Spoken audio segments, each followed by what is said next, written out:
excitement, whatever one's opinions are about OJ's situation, the fact that we were... Okay. I mean, it was just the total immediacy of it, and hearing people's emotions all over the country. You know, some people were crying, some people were saying, you know, well, if he's a murderer, who cares? And some people were saying, most people were... At the newsstand, one face, one story stood out among others. OJ Simpson captured headlines, and people lined up to get the first read on it. Yeah, we watched the special last night, the live coverage and everything, and I think he just should have turned himself in, because everything would have been at least a little bit better then. Yes, it's a sad story, to say the least. But it is one that people are engaged by. Riveting live coverage of Simpson's flee on a California freeway was watched by millions. Last night when we were watching it, we kept saying it's like we're watching a movie or we're in a novel. You know, it's that shock state. This doesn't really happen. But out at Locust Hill today, golf's normally quiet times were spent talking about the tragedy of a sports great. On the range, on the putting green, everybody was mentioning it. Did you hear about OJ Simpson and the latest update on what was going on? It's been a constant topic, certainly within our family, and everywhere you go you hear people talking about it. Well, that's just a very tragic story, and I hope things work out, but it's a terrible thing for the sports world and for everybody, really. Mary Bubala, News Source 13.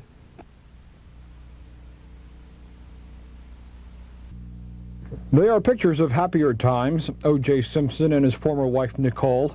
But those who knew them well say O.J. had a dark side. In fact, several years ago he was charged and pleaded no contest to abuse.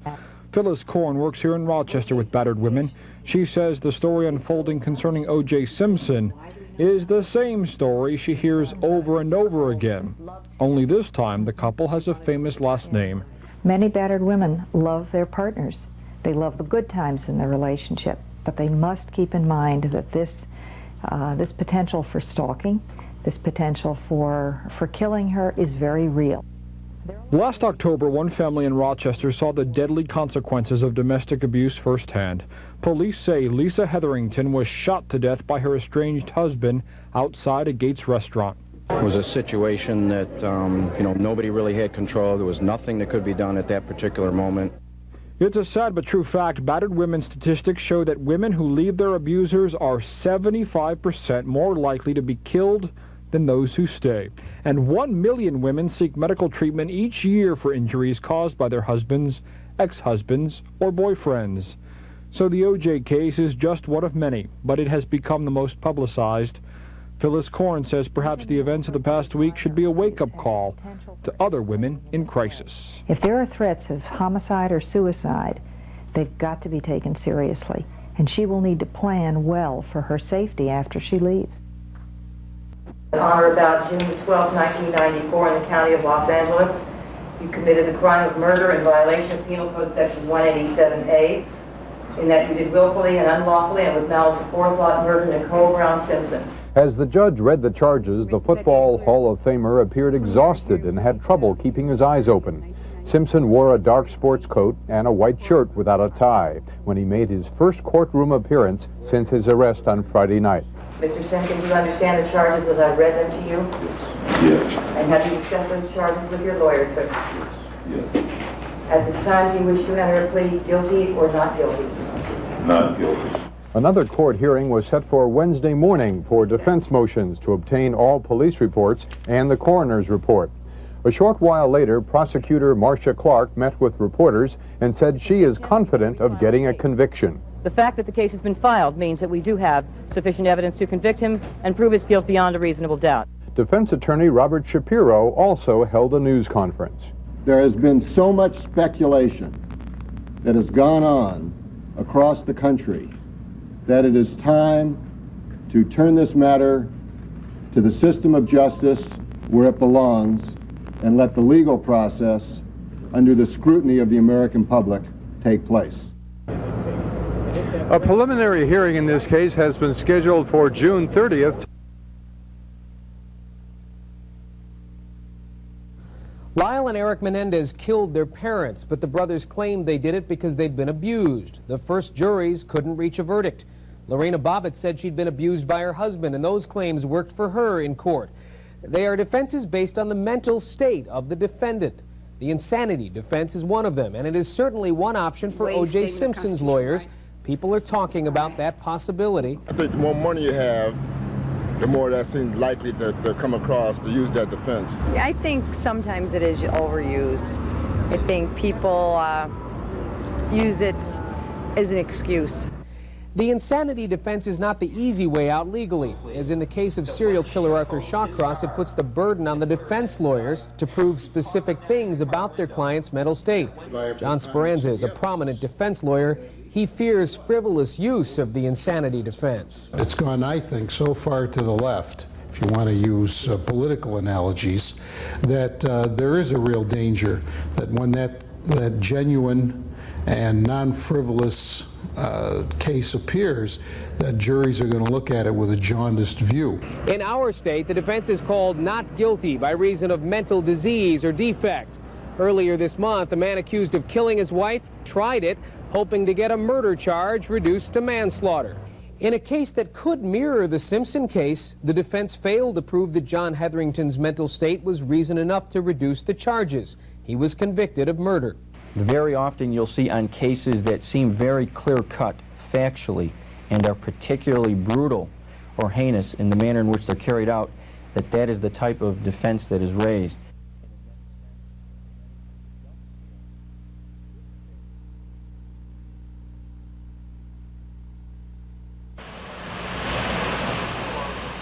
Kathy Barber, a Canisius woman killed by a shotgun. Her husband shot her and then killed himself.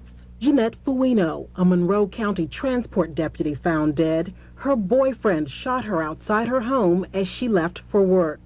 These tragic cases of stalked and abused women seem too awful to be real. But the abuse that sometimes ends in murder is not uncommon right here in the Rochester area. He thought I'd been unfaithful to him, so because of that, the penalty was he was going to kill me. We've protected this woman's identity for her own safety. She says 2 months after she left her ex-husband, he stalked her and even broke into her home. Then the violence escalated. Her ex abducted her and tried to rape her in a secluded area of a public park. I tried to get away. Every time I tried, he would start to choke me, kick me, punch me, strangle me. Okay, but the most important thing for you to do right now is to get out and to be safe. Many women seeking relief from abusive mates call the Alternatives for Battered Women hotline in Rochester. A shelter here offers safe haven to women who need a place to go. The center's director urges abuse victims to leave at the first signs of trouble. Threats of homicide or suicide, if the violence is escalating, if it touches anyone outside the home. Judge Patricia Mark says those same indicators should also prompt women to get court protection. In many cases, the court will issue papers that order abusers to stay away from their victims. If it works, obviously there are situations where it does not work. But instead of waiting till the person does something harmful to you, you can say, he's violating the order by being here. We don't got no offense. So you guys got to put it on your shoulders to carry this offense. Tony Collins is calling the plays these days as a coach of the semi-pro Rochester Warriors. But for many years, he was making the plays as a running back for the New England Patriots. Drug problems sidelined Tony, and that combined with knee injuries ended his dream of playing pro football. My mistakes was with as far as drug use and not doing the things I really should have done.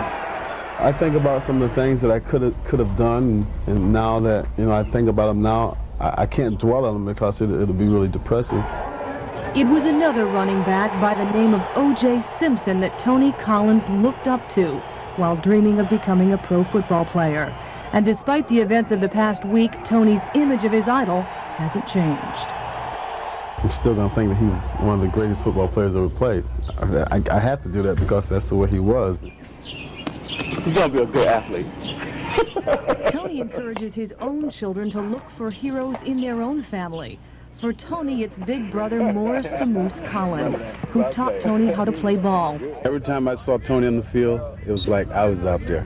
It was like I was out there, you know, so Tony was my hero. Tony says he's made mistakes, but those problems are behind him. This is his life now. His hope for these players is that they can recognize their dreams, just as he has. All the pain, staying away from your family, training camp, yeah, it was worth it. Patrice Walsh, News Source 13. It should be left up, definitely left up. I think it should stay up. He was a great running back. It has nothing to do with what he did now. That's the opinion of every person we talked to today. Folks we interviewed said O.J. Simpson's picture should remain on the Wall of Fame at Rich Stadium. Many Buffalo area residents say his personal problems have no connection to his dazzling career as a Buffalo Bills superstar. But some disagree.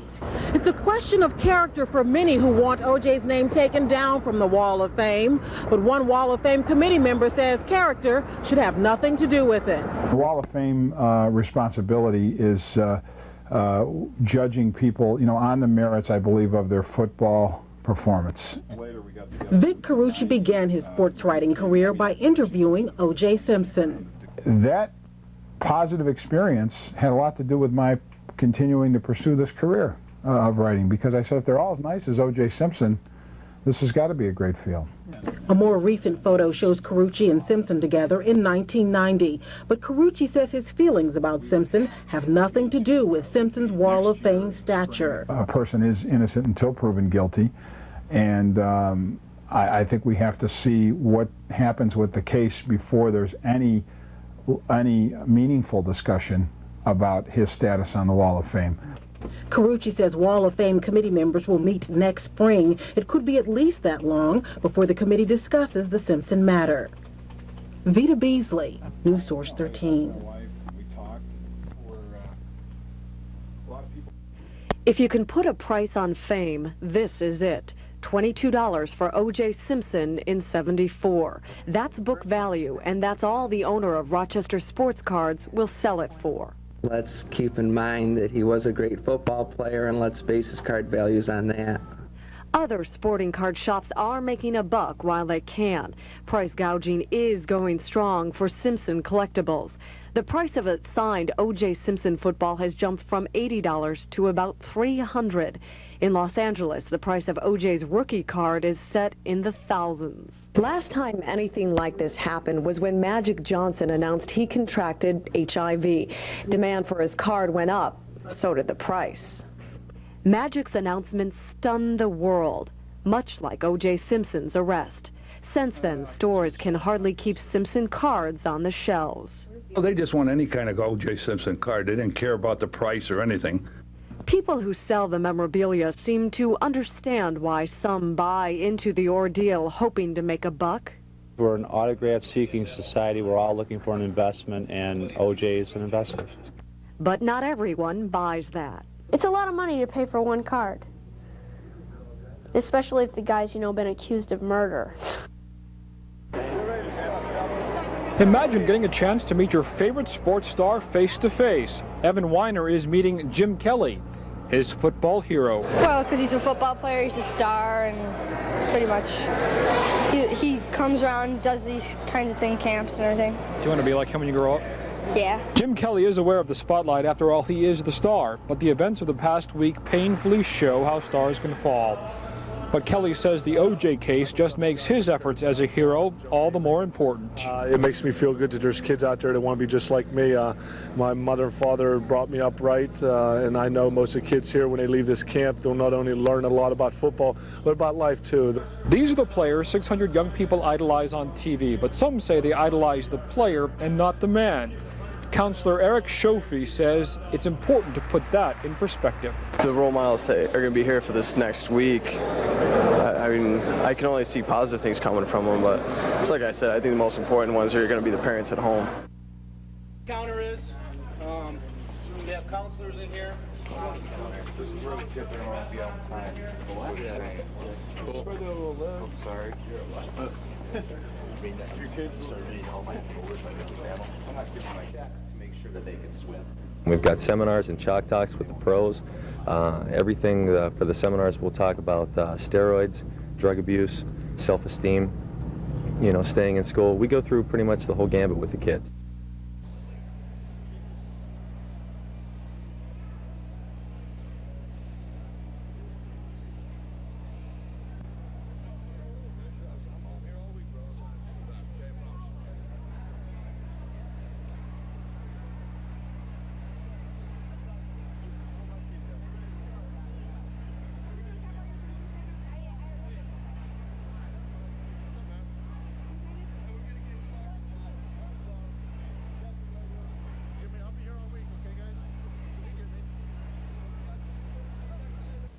OJ was a close friend of mine. He's OJ Simpson. I think you know his record.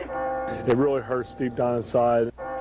At this time, do you wish to enter a plea guilty or not guilty? Not guilty. I'm still behind him 100%, and I'm going to be until the final end. It is friendship, not the game, that binds quarterback Jim Kelly with former running back O.J. Simpson. When O.J. left the Bills in 1977, he was a superstar. Kelly was still in high school.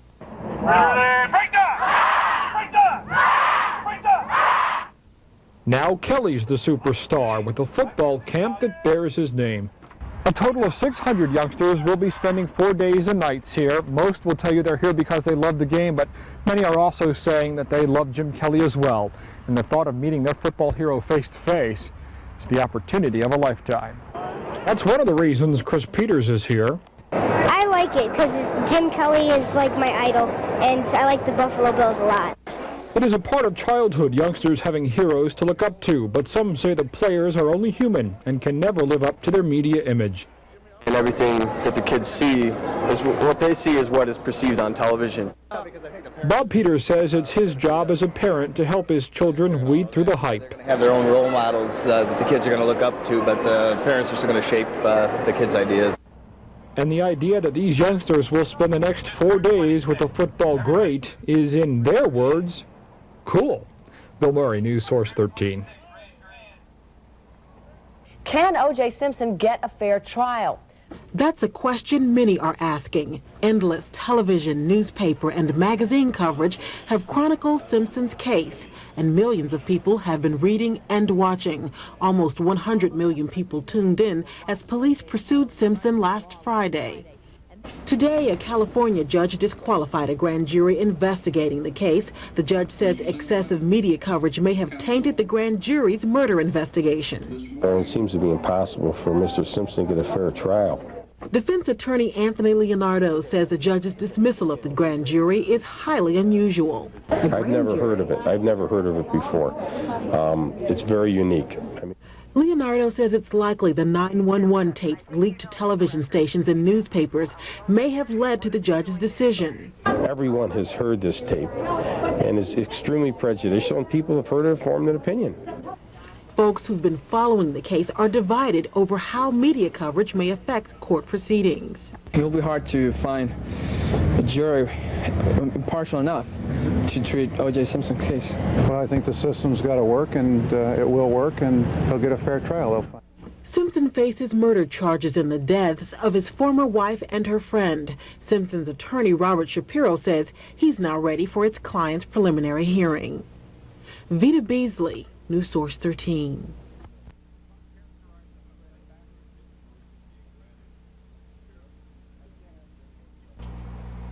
DNA fingerprinting uses genetic codes from hair, blood, or other body fluids to link suspects to evidence. Samples like these taken from a crime scene can be tested here at the Monroe County Forensic Lab as scientists search for matching scientific data. Scientists have developed, primarily for medical research, ability to look at this DNA, look at one very, very tiny portion of a very, very complex molecule, and look for variations. Dr. Howard Harris says DNA fingerprinting offers a high degree of probability that certain types of evidence will either match or not match a defendant's DNA patterns. The debate over DNA forensic evidence focuses on its accuracy. Critics argue that mistakes can be made in the lab and in matching similar genetic patterns. Yeah, victim, Suspect. Now that the scientific community is accepting DNA fingerprinting, the process is likely to become standard evidence in many trials. Defense attorney John Speranza. And I think juries not only can listen to it, but they can actually see it. They can see that in a string of DNA, there are 15 of these particular structures or molecules that line up. Between the murder scene and O.J. Simpson's home, police say they've picked up more than 60 pieces of evidence. In court Tuesday, the defense was asking that the prosecution share the evidence. They want their own experts to look it over, possibly challenging what experts for the prosecution have found. In high-profile cases like this one, where a lot's at stake, this kind of thing is not unusual. The reality is, if the defense is using an expert, then of course the prosecution will have to get an expert themselves, and vice versa. We saw defense experts at work in the most high-profile murder case locally. Psychiatrists were paid to give their opinion of serial killer Arthur Shawcross. Critics continually say lawyers are able to buy what they want said in court. And Rowland says some experts do work that way. There are times in cases where we find experts who are willing to testify about anything, and the judgment that we have would be that they're really able to sell themselves to the highest bidder. Psychiatrist Russell Barton often testifies as an expert. He says he's paid for his time, not his testimony. I'm afraid there is a temptation to try and please either the defense attorney or the prosecution attorney. And both are necessary to justice. There would be no justice if we didn't have some first-class defense attorneys or first-class prosecution attorneys. The defense team arrived to a crush of reporters and photographers on hand to cover what has become perhaps the most watched court case in American history. News helicopters circled overhead, while on the ground, supporters and opponents of O.J. Simpson got into a shouting match. Security was extremely tight around the courthouse as Simpson was transferred there from his jail cell. He showed up in court in a suit and tie with a slight smile. Also in the courtroom, relatives of both victims, Nicole Simpson's sister and mother, Ronald Goldman's parents. The proceedings began with legal wranglings over evidence, including how many hair samples O.J. Simpson must provide, so prosecutors can see if they match those taken from the crime scene. The prosecution wants 100. The defense wants to give up just one hair. There was reaction to that from a police criminologist. Well, I was shocked at this. First of all, I said, "You got to be kidding," I think was my response. Simpson's attorney Robert Shapiro led Kessler through a tedious examination of the evidence list, attacking her credibility as an expert in hair and blood samples. Then Shapiro and prosecutor Marcia Clark traded jabs, as Clark dramatically asked to unseal what is believed to be phone records from the night of the murders. Your Honor, can this possibly be done in the appropriate manner? This is the appropriate manner, Your Honor. Well, I don't know that it has to be on the record. Seems like a little bit of grandstanding, but if the two of you, maybe it isn't. I can't believe I heard Mr. Shapiro say that. The records may show when Nicole last spoke with her parents, whether she was still alive when Simpson says he was home waiting for a limo ride to the airport. Meantime, outside the courtroom, police searched a vacant lot in Brentwood, located between the murder scene and Simpson's home, apparently looking for still more evidence.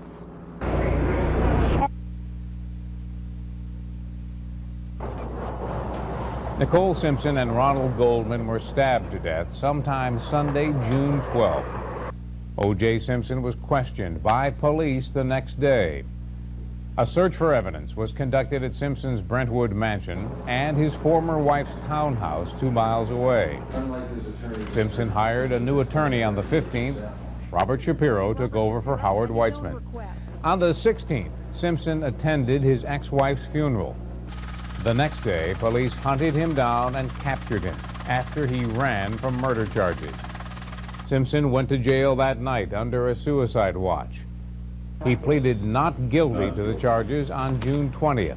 You send someone to my house. 911 tapes chronicling a domestic dispute between Simpson and his ex-wife were released 2 days later, and the Simpson grand jury was dismissed on June 24th. Fairness and justice to all involved, the court has ordered prosecutor and make his point. District Attorney Howard Rellin and his staff crowd around a small black and white TV. OJ Simpson's preliminary hearing gives them a lot to talk about. where blood was recovered. Not a weak state, small state. For people in our office, it's interesting to see how these types of hearings are conducted in another jurisdiction and how other attorneys, both as prosecutors and defense attorneys, handle the cases and how they cross-examine witnesses.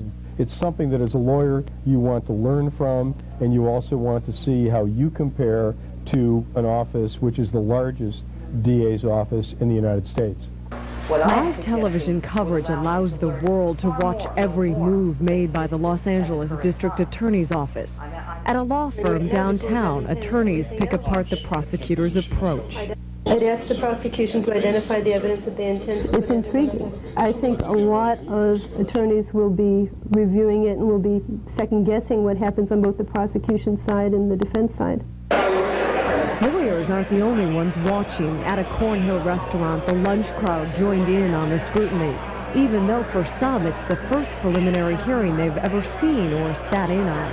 I think the prosecution has to get all their marbles in one basket and do their job the right way, which a lot of times I don't think they do. I think they let a lot of information out that they shouldn't.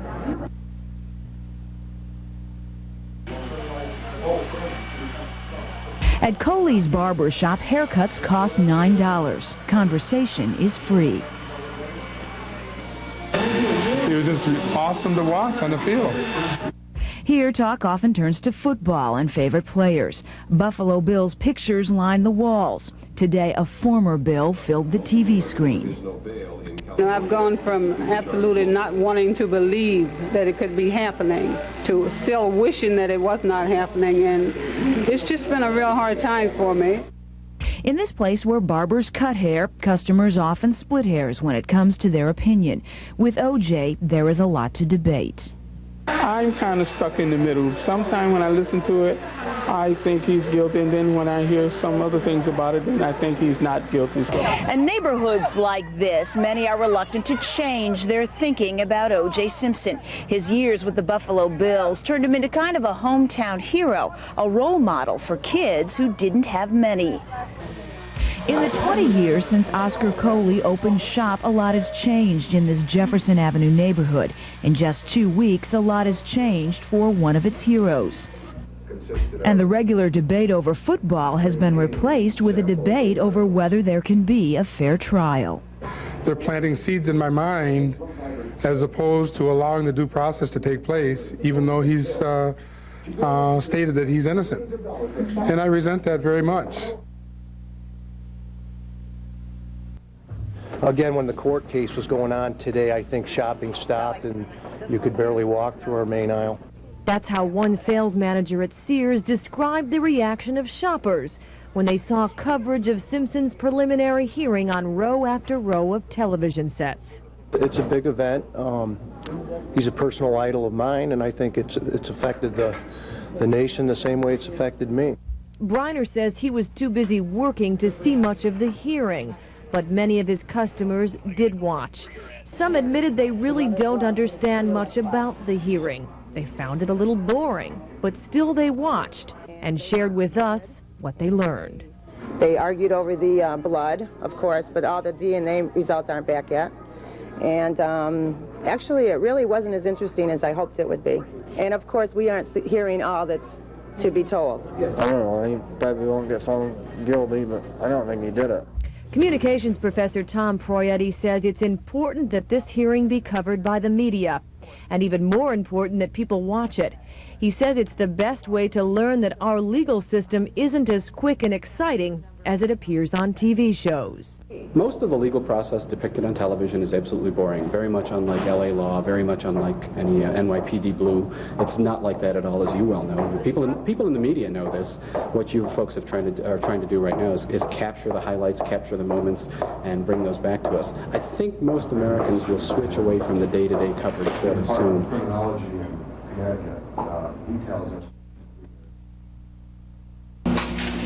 At the Henrietta Coin Laundry, the soap is normally in the washer and on the set. But this week, a real-life drama has stolen the show. OJ Simpson's preliminary hearing is holding people's attention. If you're in the public eye, everyone wants to know what's going on. We do have the right to know. I'm interested in the evidence. There's no question about it, because I feel that is, of course, naturally, it's all important. There are certain events that seem to universally draw people to their television sets. The Clarence Thomas, Anita Hill hearings, the Los Angeles riots, from years ago, Watergate, and now O.J. Simpson's flee from police and his preliminary hearing. On the whole, these events are different, but they touch the nation's psyche just the same. Rick Rush runs a dry cleaners. Between customers, he keeps an eye on the preliminary hearing from his portable TV. Rush says events like this are a big draw, not just for the drama, but also for lessons learned. They're important issues. They may have an impact for the rest of our lives and other people's lives. At St. John's Nursing Home, the TV was tuned to the Simpson murder case, but some were tuning it out. Sometimes it's better just let it go. Whatever it is, the judge will decide.